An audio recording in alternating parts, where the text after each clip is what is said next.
Hello everyone, a very good morning to all of you and I welcome you all to Triple S. So students data sufficiency का topic आज हम लोग start करने वाले हैं। हम लोगों ने वेरियस आपके क्वांट के टॉपिक जैसे time speed and distance, time and work, इस तरह के जितने भी मिसलेनियस टॉपिक है वो हम सब ने पढ़ लिए हैं। तो ये जो डाटा सफिशिएंसी का टॉपिक है ये बहुत ही ब्रॉड एक टॉपिक है, ये सभी टॉपिक्स को अपने आप में इंक्लूड करता है। बस डिफरेंस यहाँ पे थोड़ा सा ये रहता है कि आपको एग्जैक्ट आंसर यहाँ फाइंड नहीं करना पड़ता, एग्जैक्ट आंसर नहीं फाइंड करना पड़ता, but based on the information given, जो भी आपको इन्फॉर्मेशन वहाँ पे दी गई होती है उसके बेसिस पे आपने आंसर मार्क करना होता है कि whether you will be able to find the particular thing जो आपसे पूछी गई है। ठीक है, तो पहले इसका हम लोग बेसिक समझ लेंगे कि बेसिकली इस टॉपिक में होता क्या है। ये क्वेश्चन नंबर 1 हम लास्ट में करेंगे। ठीक है, ये जो टॉपिक है ये क्वांट के हिसाब से भी पूछा जा सकता है और रीजनिंग में भी पूछा जा सकता है। ठीक है, एक एग्जाम्पल के तौर पे हम पहले इसको समझेंगे। देखो इस क्वेश्चन में वो क्या पूछ रहा है, क्वेश्चन हमारा ये कह रहा है in which year was Rahul born. तो ये हमारा क्वेश्चन है, हमें सिर्फ ये पूछा गया है कि राहुल किस साल में उसकी बर्थ जो है वो हुई थी। उसके बेसिस पे उसको फाइंड करने के लिए हमें दो स्टेटमेंट्स दी गई हैं, स्टेटमेंट 1 और स्टेटमेंट 2। ठीक है, ऑप्शंस अगर आप देखोगे तो first option is A alone is sufficient while second alone is not sufficient. तो इस ऑप्शन को पहले समझेंगे। ये ऑप्शन आपका कह रहा है कि अगर ये जो आपसे पूछा गया है कि राहुल किस साल में उसकी बर्थ हुई है, उसके लिए क्या उसको फाइंड करने के लिए सिर्फ हमारे पास जो फर्स्ट स्टेटमेंट है वो सफिशिएंट है, मतलब सिर्फ उससे हम बता सकते हैं कि राहुल की एज क्या होगी, राहुल किस साल में बॉर्न हुआ होगा। ठीक है, फर्स्ट ऑप्शन ये कह रहा है कि सिर्फ पहले से अगर पता चल जाता है, दूसरे से पता नहीं चलता, सिर्फ पहले से पता चलता है तो आप ये आंसर मार्क करेंगे। सिर्फ सेकंड से पता चलता है और फर्स्ट अकेले उसका आंसर नहीं दे सकता तो आप इसको मार्क करेंगे। ईदर का कॉन्सेप्ट बाद में समझाता हूं। उसके बाद दोनों में से कोई भी नहीं बता सकता तो नीदर 1 और 2, कोई नहीं बता सकता, नीदर लगाएंगे। अगर दोनों की इंफॉर्मेशन को मिला के हम आंसर पे पहुंच सके तो हम लगाते हैं बोथ 1 एंड 2। ठीक है, ईदर का केस स्टूडेंट्स तब आएगा अगर पहली स्टेटमेंट अकेले ही आंसर दे सकती हो और सेकंड स्टेटमेंट अकेले ही आंसर दे सकती हो, तो हम मार्क करेंगे कि या तो पहली हो, मतलब एट ए टाइम एक की जरूरत हमें पड़ेगी आंसर लेने के लिए। ठीक है, इधर का केस फिर समझ लीजिए, सिर्फ पहली स्टेटमेंट से अगर आंसर मिल जाए और उसके साथ साथ सेकंड स्टेटमेंट से भी आंसर मिल जाए तो हम लिखेंगे वहां पे मार्क करते हैं इधर और। ठीक है, तो इसी क्वेश्चन से हम लोग स्टार्ट करेंगे, धीरे धीरे समझते जाएंगे क्या चीज़ है। In which year Rahul was Rahul born, ये क्वेश्चन है। स्टेटमेंट 1 पढ़ेंगे, Rahul at present is 25 years younger to his mother. तो यहाँ पे चीज़ पता चली कि राहुल है और उसकी मदर है, और राहुल अपनी मदर से कितना छोटा है, 25 साल, ये पता चल गया। तो इससे क्या हमें पता चला कि राहुल किस साल में इसकी बर्थ हुई है, नहीं पता चला। ठीक है, फिर आपने सेकंड स्टेटमेंट अकेले देखनी है, ये फर्स्ट स्टेटमेंट है। ठीक है, ये फर्स्ट स्टेटमेंट है। सेकंड स्टेटमेंट आपने अकेले देखनी है कि क्या वो अकेले आंसर दे सकती है। Rahul's brother who was born in 1964 is 35 years younger to his mother. अब यहाँ पे एक राहुल है, एक उसका ब्रदर है और एक उसकी मदर है। ठीक है, राहुल के ब्रदर का बर्थ ईयर हमें पता है 1964, वो 35 ईयर यंगर है, अपनी मदर से कितना छोटा है, 35 ईयर छोटा है। तो जब हम ईयर्स में जाएंगे तो इसमें 35 ऐड करने पड़ेंगे। ठीक है, 5 4 9 6 3 9, तो सॉरी हाँ वॉज बॉर्न, तो मदर के लिए सॉरी माइनस करेंगे, पीछे आएंगे ना। 1964 में से 35 माइनस करेंगे, 14 में से 5 गए 9, 5 में से 3 गए 2, 1929। तो मदर का बर्थ ईयर हमें पता चल रहा है 1929। ठीक है, ये चीज हमें यहां पता चल रही है। अब सेकंड से हमें राहुल का बर्थ ईयर पता चल रहा है, सिर्फ सेकंड से नहीं पता चल रहा। फिर हमने क्या चेक करना होता है, क्या दोनों को मिला के इंफॉर्मेशन प्रॉपर बनती है, दोनों को मिला के आंसर आ सकता है, यस आ सकता है। क्योंकि यहाँ मदर का आपको बर्थ ईयर इससे पता चल जाएगा और उसके कंपैरिजन में राहुल जो है वो 25 साल छोटा है। राहुल क्या है, 25 साल छोटा है। क्लियर होगी बात आपको, तो यहां से आप पता लगा सकते हो माइनस प्लस करके कि हाँ भाई राहुल की एज का हमें पता चल जाएगा। आंसर आप यहाँ पे टिक करोगे, बोथ 1 एंड 2 आर सफिशियंट। दोनों अगर हम एक साथ ले लेते हैं बोथ 1 एंड 2, तो वो हमारे लिए इनफ होगा ये आंसर बताने के लिए कि Rahul was born in which year. Clear है बात आप सबको। यहाँ पे आपको एग्जैक्ट आंसर नहीं फाइंड करना, बस आपको ये समझना है कि इंफॉर्मेशन जो आपको गिवन है ऑप्शंस के अकॉर्डिंग कौन सा ऑप्शन आपका ठीक बैठेगा उसमें। ठीक, हाँ 1964, 35 ईयर यंगर पीछे आएंगे, यस ठीक है। क्वेश्चन नंबर अगले की बात करेंगे। What will be the total weight of 10 poles each of same weight. तो 10 पोल्स हैं टोटल, सबका वेट क्या है, सेम है, सबका वेट क्या है, सेम। स्टेटमेंट 1 कह रही है आपकी 1/4 of the weight of each pole is 5 kg। तो हर एक पोल का जो वेट है उसका 1/4 कितना है, 5 kg। तो इससे हमें पता चल सकता है कुछ, इससे पता चल सकता है एक पोल का कितना वेट होगा, अगर 1/4 ही है तो 5 × 4 20 kgs, 20 kgs। तो अगर एक पोल का पता चल गया, सभी पोल का वेट बराबर है, तो 10 पोल का वेट हम बता सकते हैं, यस। तो अभी हमें यह पता चल गया कि ऑप्शन नंबर ए का जो फर्स्ट पार्ट है ना, 1 अलोन इज सफिशियंट। बट यहां पे आपने आंसर मार्क नहीं कर देना होता, आपने सेकंड स्टेटमेंट को भी चेक करना होता है। हो सकता है इधर और का केस बन जाए, समझ रहे हो मेरी बात को। तो इसलिए जल्दबाजी में इसका आंसर कभी मत लगाना। सेकंड ऑप्शन, तो यहां से सीखा क्या, डाटा सफिशिएंसी के क्वेश्चन में चाहे पहली स्टेटमेंट से ही आंसर मिल जाए, आपने सेकंड स्टेटमेंट को चेक करना ही करना है। ठीक है, कह रहा है the total weight of 3 poles is 20 kilogram more than the total weight of 2 poles. Yes, 3 pole का जो वेट है वो 20 किलो ज्यादा है किससे, 2 पोल के वेट से। 3 पोल का वेट जो है वो 2 पोल के वेट से 20 किलो ज्यादा है। तो एक पोल का वेट कितना हो गया, 20 kg। इससे भी हमें पता चल जाएगा 10 पोल का वेट कितना होगा। तो अब यहां पे आपने आंसर बड़े ध्यान से मार्क करना है, ईदर 1 और 2 इज सफिशिएंट। आई होप आपको ईदर और का कॉन्सेप्ट जो है यहां क्लियर हो गया होगा। अगर दोनों स्टेटमेंट इंडिविजुअली आपको आंसर दे सकती हैं, दोनों स्टेटमेंट आपको इंडिविजुअली आंसर दे सकती हैं, तो you have to mark the option either or का ऑप्शन आपने मार्क करना है। ठीक है, मूव करेंगे अगले क्वेश्चन के ऊपर। अब यहां देखो, ये आपने पढ़ा हुआ है ब्लड रिलेशन का टॉपिक, शायद सुमित सर ने आपको पढ़ाया होगा ये। ठीक है, अब यहां पे देखो how many children does M have, M के कितने चिल्ड्रन हैं। देखो स्टेटमेंट 1 कह रही है H is the only daughter of X, H is the only daughter of X who is wife of M. X क्या है, एम की वाइफ है, तो ये इसका हस्बैंड होगा। क्या इससे हमें पता चल रहा है कि एम के कितने चिल्ड्रन हैं। यहां से हमें सिर्फ ये पता चल रहा है कि ओनली डॉटर है, डॉटर एक ही है, लेकिन कोई लड़का है या नहीं है इसका हमें नहीं पता। तो फर्स्ट से आंसर हमारा नहीं आ रहा, ध्यान रखना इस चीज का।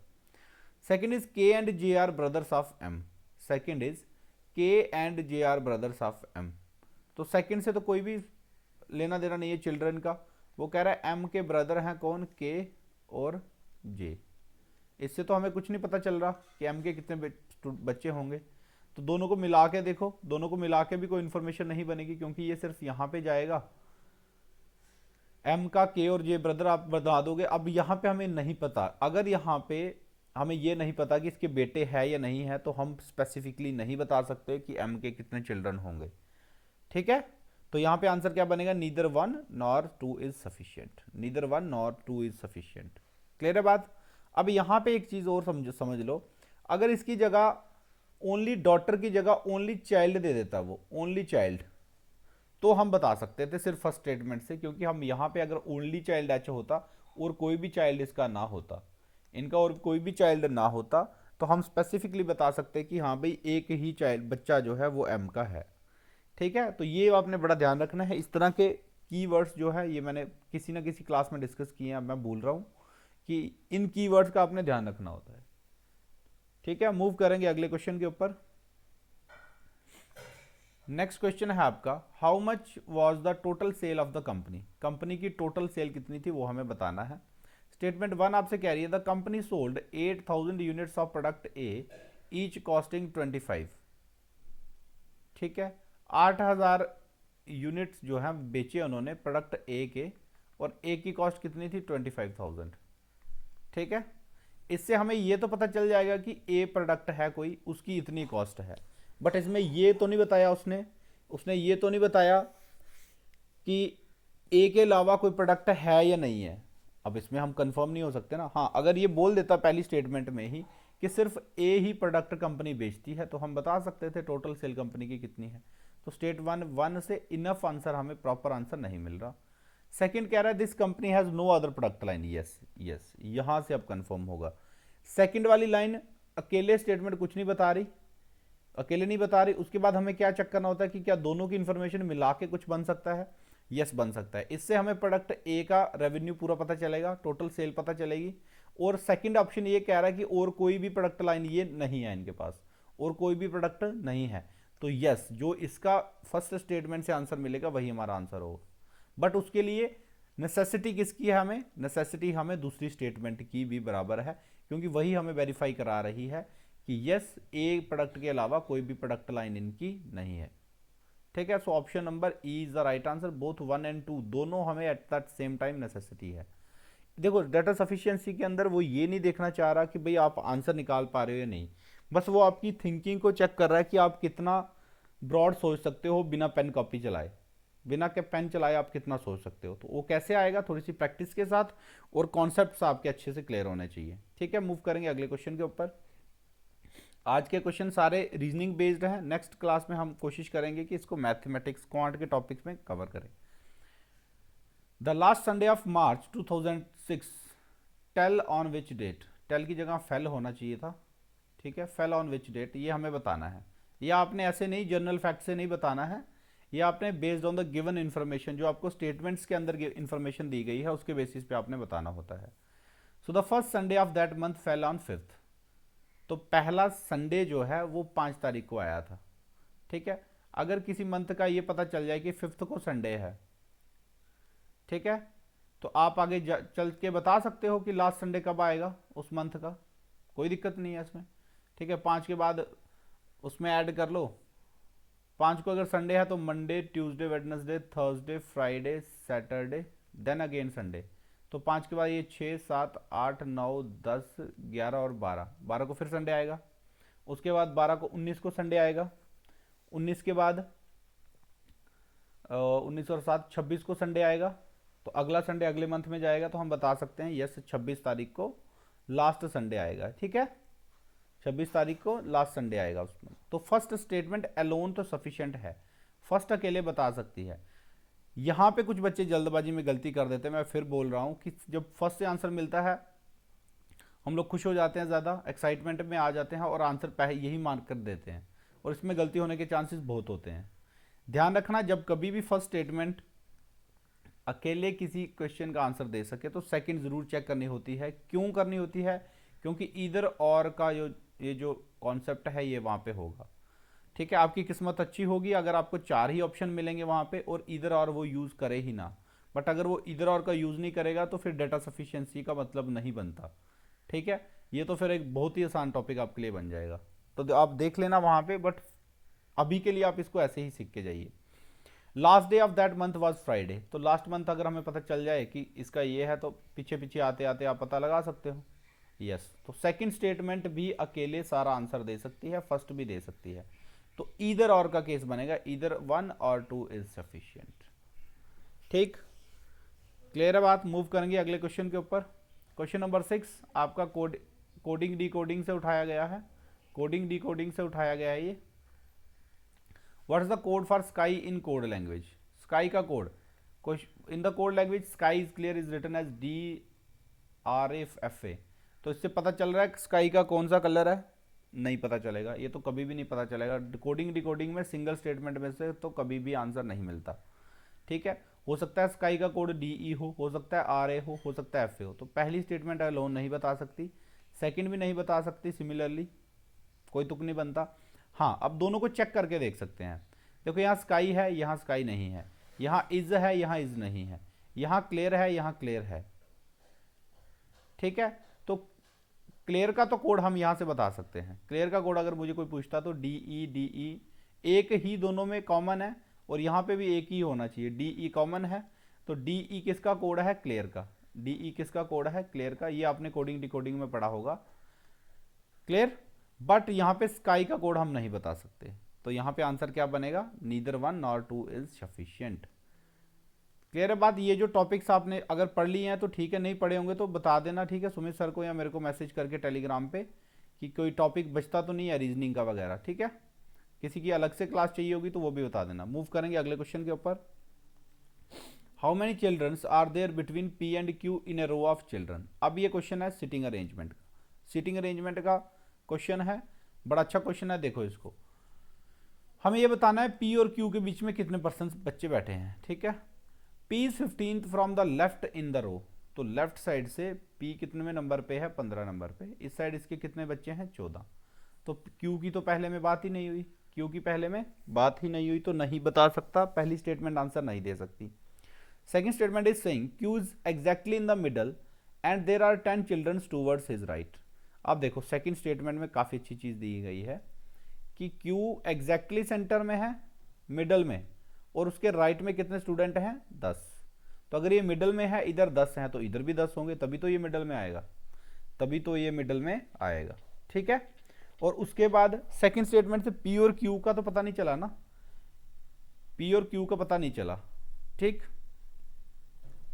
बट यहां ये पता है कि लेफ्ट से फर्स्ट स्टेटमेंट और सेकंड को कंबाइन करेंगे तो लेफ्ट से 15वें नंबर पे कौन आएगा, लेफ्ट से 15वें नंबर पे कौन आएगा, ये 11वें पे होगा, ये 12वें पे, ये 13वें नंबर पे, ये 14वें नंबर पे, और ये 15वें नंबर पे कौन होगा, आपका पी होगा।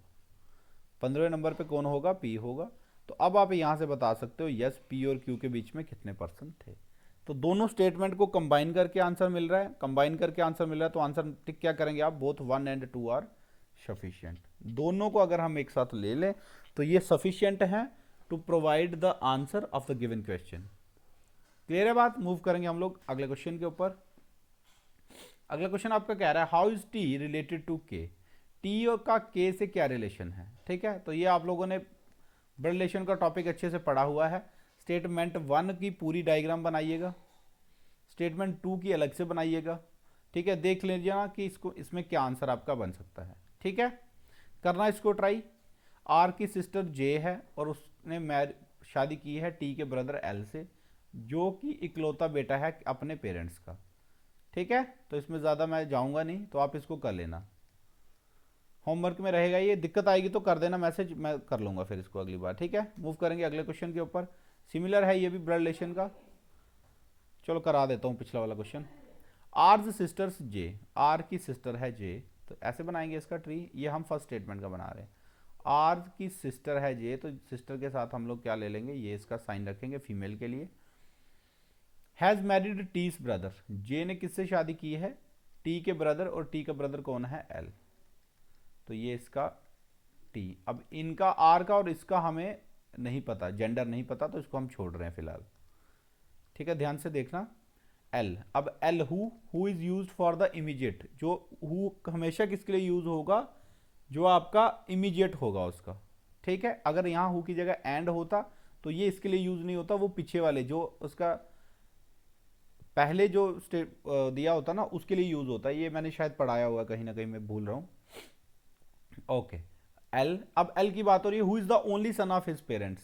एल अपने माता पिता का इकलौता बेटा है, तो एल अपने माता पिता का इकलौता बेटा है, ये मैं लिख देता हूं ओनली सन, ठीक है। इसके अलावा अब यहां से इंफॉर्मेशन क्या मिल रही है कि ये अपने माता पिता का अकेला बेटा है ना, और एल का ब्रदर, एल का वो कौन है, ये क्या है, इसका सिबलिंग है। तो इसका मतलब ये क्या होनी चाहिए, ये it should be a female.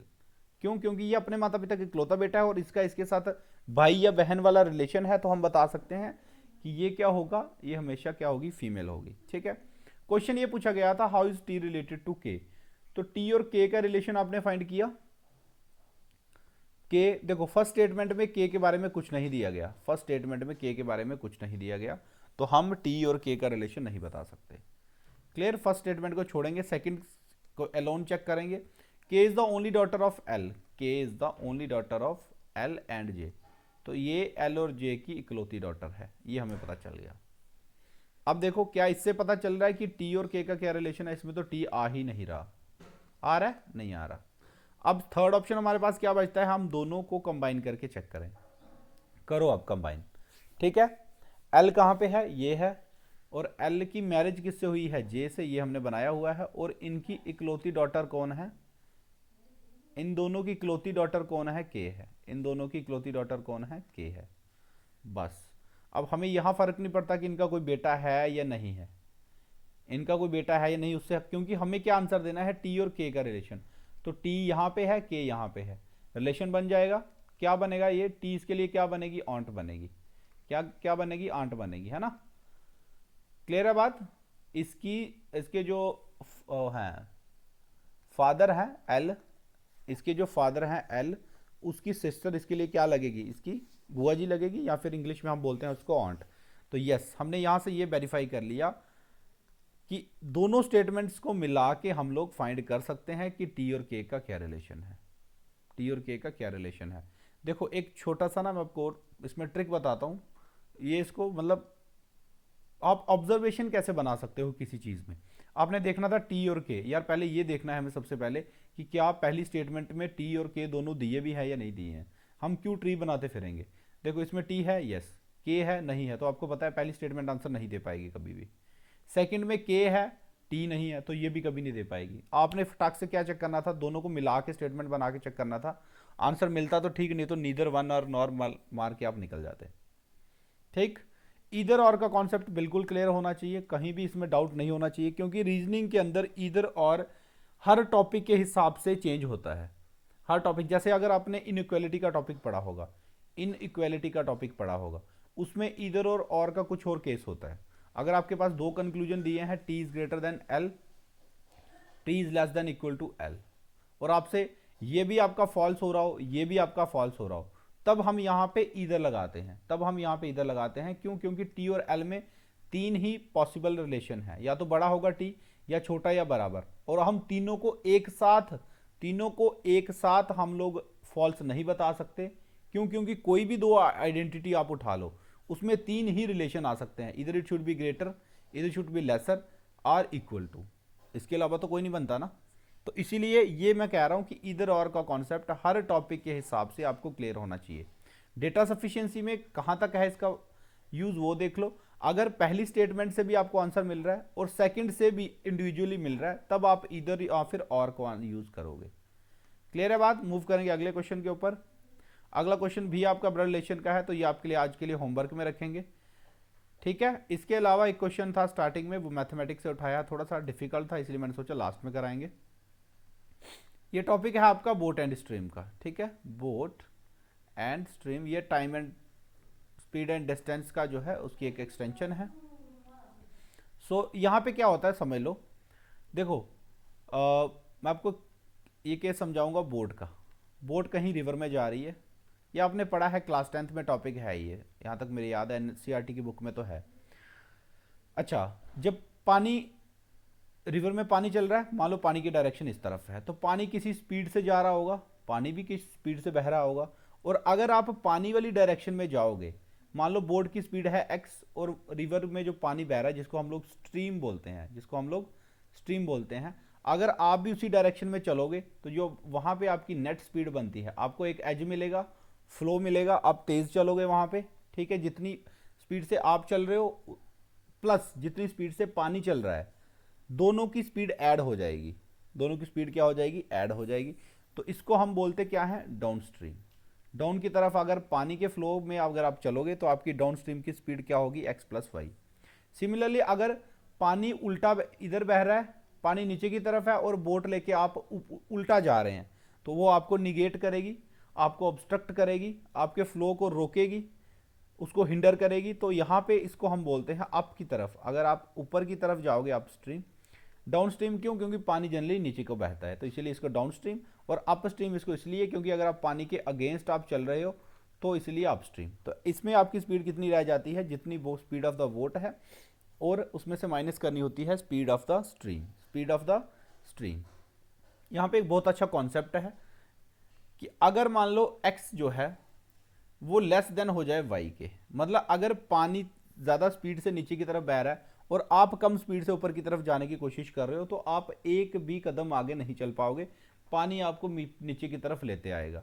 अगर आपने बचपन में पानी वानी में, जहाँ नहर वहर में अगर आपने नहाया होगा, तो ये चीज़ आपने फील की होगी कि जब आप पानी के फ्लो के साथ जाते थे, तो आपको कुछ भी एफर्ट करने की ज़रूरत नहीं है, पानी आपको अपने आप लेके जाता था। पर जब आप अगेंस्ट द फ्लो जाने की कोशिश करते, तो आपको एक्स्ट्रा एफर्ट वहाँ पे मारना पड़ता था, कि अगर आप थोड़ा सा भी अगर आपने आगे चलना है, तो वो चीज़ यहाँ पे दिमाग में आप ले सकते हो, ठीक है। बाकी ज़रूरत पड़ेगी तो इसको अलग से एक टॉपिक में पढ़ा दूंगा। अभी के लिए देखो डेटा सफिशिएंसी क्या पूछ रही है। स्पीड ऑफ द बोट आपसे पूछी गई है, तो generally speed of the boat हम एक्स लेट करते हैं और स्पीड ऑफ द स्ट्रीम करते हैं वाई।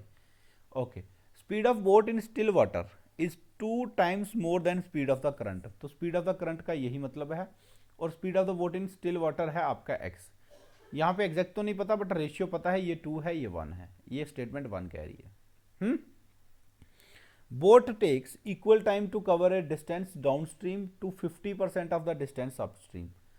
अब सिर्फ सेकंड स्टेटमेंट हमें क्या कह रही है, सेकंड स्टेटमेंट कह रही है boat take equal time to cover a distance downstream to 50% of that distance upstream. तो मान लो डाउनस्ट्रीम की तरफ वो x डिस्टेंस कवर कर रहा है और अपस्ट्रीम की तरफ वो कितना करेगा, उसका आधा कह रहा है ये। ठीक है, ये है डाउनस्ट्रीम। डाउनस्ट्रीम में वो सॉरी x नहीं ले सकते यहाँ पे डिस्टेंस, क्योंकि x हमने स्पीड ली हुई है। यहाँ पे ले लेंगे d और यहाँ पे ले लेंगे d/2। तो टाइम की बात कर रहा है, टाइम लेंगे बराबर, तो मैं डाउनस्ट्रीम का टाइम अलग निकालता हूँ, दोनों टाइम बराबर है, और अपस्ट्रीम का अलग से। डाउनस्ट्रीम में जाने के लिए जितना उसको टाइम लगता है, डाउनस्ट्रीम में ये टाइम लेगा वो, this is the distance, this is the speed, this is the distance, this is the speed of the downstream. और आधा डिस्टेंस अगर वो कवर करता है कहाँ पे, 50% ऑफ द अपस्ट्रीम, अपस्ट्रीम में जाते हुए, तो टाइम लेता है बराबर। तो ये चीज आपको यहां पे दी गई है। ठीक है, ये आपको यहां पे दी गई है। इससे इंडिविजुअली कुछ पता चल रहा है कि भाई क्या आंसर होगा, एक्स की वैल्यू क्या आएगी, नहीं पता चल रहा, नो। सो इसका मतलब ऑप्शन नंबर ए भी हमारा आंसर नहीं होगा, ऑप्शन नंबर 2 भी हमारा आंसर नहीं होगा। क्लियर है। अब सिर्फ हमारे पास एक कंडीशन हमें चेक करनी है, क्या दोनों को मिला के आंसर आ सकता है, क्या दोनों को मिला के आंसर आ सकता है। अगर आएगा तो ठीक है, नहीं तो हम क्या मार्क करेंगे इसका आंसर, नीदर, नीदर करेंगे। ठीक है, ओके। सो देखो अब डी से यहाँ दोनों को कैलकुलेट करेंगे, इन दोनों की सिर्फ रेशियो पता है 2x और y की, तो डी से डी कट जाएगा, क्रॉस मल्टीप्लाई करेंगे, x माइनस वाई, ये 2, हाँ यहाँ पे उधर लेके जाएंगे, ये बनेगा 2x प्लस 2y। ठीक है, ये हो जाएगा इधर x और ये हो जाएगा माइनस वाई प्लस 2y। ठीक, माइनस वाई, सॉरी एक सेकंड, ये हो जाएगा x minus Y is equal to X plus 2y। ठीक, सो x की वैल्यू यहाँ क्या हो जाएगी आपके पास, x की वैल्यू आ जाएगी आपके पास माइनस वाई, x की वैल्यू आ जाएगी कितनी, माइनस वाई। ठीक है, x की वैल्यू आपके पास आ रही है माइनस वाई के बराबर। यहाँ एक सेकंड चेक करेंगे इसको। Boat take equal time to cover a distance downstream, yes, downstream में ये होगा उसका टाइम, और upstream to 50% of the distance upstream, जितना 50% ऑफ द अपस्ट्रीम। ये 2 यहाँ नीचे आएगा, सॉरी सॉरी ये 2 हमने गलत ले लिया, एक सेकंड। तभी मैं कह रहा हूँ कि स्पीड कभी भी माइनस में नहीं आती, नेगेटिव में स्पीड कभी आ ही नहीं सकती। तो इस तरह से भी अगर आप कभी ऐसी कैलकुलेशन में फंस जाओ तो आप यहाँ से ध्यान रखो कि क्या स्पीड मेरी नेगेटिव में आ सकती है, नहीं आ सकती। तो ये 2 यहाँ से इस तरफ आएगा इनके साथ, तो ये बनेगा 2x minus 2y is equal to X plus Y. ठीक है, अब ये हो जाएगा x is equal to minus, और ये बन जाएगा 3y। यहाँ से हमें क्या पता चल गया, x और y का जो रेशियो है वो क्या बनेगा, 3:1। यहाँ से हमें क्या पता चल गया, x और y का रेशियो बनेगा 3:1। तो यहाँ पे भी आपको रेशियो मिल रही है, यहाँ पे भी आपको रेशियो मिल रही है, दोनों की। यहाँ रेशियो कुछ हो रहा है, यहाँ रेशियो कुछ हो रहा है। तो एग्जैक्ट हमें स्पीड ऑफ द बोट का पता चला नहीं चला, तो हम क्या आंसर मार्क करेंगे यहाँ पे, नीदर, नीदर का ऑप्शन मार्क करेंगे। Statement 1 and 2 taken together are not sufficient, इसको इस तरह से थोड़ा सा लिखा गया है, ये ध्यान देना। ऑप्शन नंबर ई यहाँ पे राइट आंसर बनेगा, option number E right answer बनेगा। Statement 1 and 2 taken together are not sufficient to answer the question. और यहाँ पे ऑप्शन नंबर सी क्या है आपका, ऑप्शन नंबर सी है बोथ 1 एंड 2 वाला जो ऑप्शन था ना, कि दोनों को मिला के आंसर आ सकता है, बट अकेले कोई भी स्टेटमेंट आंसर नहीं दे सकती, और इधर और वाला ये है। ठीक है, आई होप आज का कॉन्सेप्ट आपको क्लियर हुआ होगा। देखो डाटा सफिशिएंसी इसीलिए लास्ट में रखी गई थी कि इसमें कोई भी टॉपिक कहीं से भी उठा के वो पूछ लेते हैं, कोई भी टॉपिक जो है वो कहीं से भी उठा के पूछ लेते हैं। दैट्स वाई ये आपका इस तरह से लास्ट में रखा गया था। So thank you so much guys, God bless you all. मिलते हैं फिर नेक्स्ट लेक्चर में। डाटा सफिशिएंसी का एक और लेक्चर करेंगे। प्रैक्टिस के लिए क्वेश्चन आपको मैंने बताया हुआ है। प्रैक्टिस के लिए इनफ क्वेश्चन एक ही पीडीएफ जो सी सेट की है JKSSB exams by Shubham Sharma पे अपलोड हुई है। आप वहाँ से जाके उसको जितना प्रैक्टिस कर सकते हैं कर लीजिए, जितना प्रैक्टिस कर सकते हैं कर लीजिए, वो आपके लिए इनफ होगा। क्योंकि जनरल मेंटल एबिलिटी की अगर बात करें 20 क्वेश्चन के आसपास ये आएंगे और ये बहुत ज़्यादा एज मिलेगा आप सबको। जैसे फाइनेंस अकाउंट असिस्टेंट में मैथमेटिक्स में जो बच्चे अच्छे थे और वो मान लो 8 के आसपास स्कोर करके आए हैं, और जिनका मैथ्स नहीं प्रैक्टिस किया था, अच्छे से नहीं पढ़ के गए थे, अगर वो 2 से 3 नंबर ला रहे हैं, तो ये जो 5 नंबर का एज है ना, 5 मार्क्स का एज, ये आपको बहुत ज़्यादा दूर लेके जा सकता है मेरिट में। सो इसीलिए ऑल्दो हर सब्जेक्ट की अपनी एक वेटेज है, बट ये आपका क्रूशियल रोल प्ले करने वाला है। ठीक है, so thank you so much guys, God bless you all. मिलते हैं फिर नेक्स्ट लेक्चर में।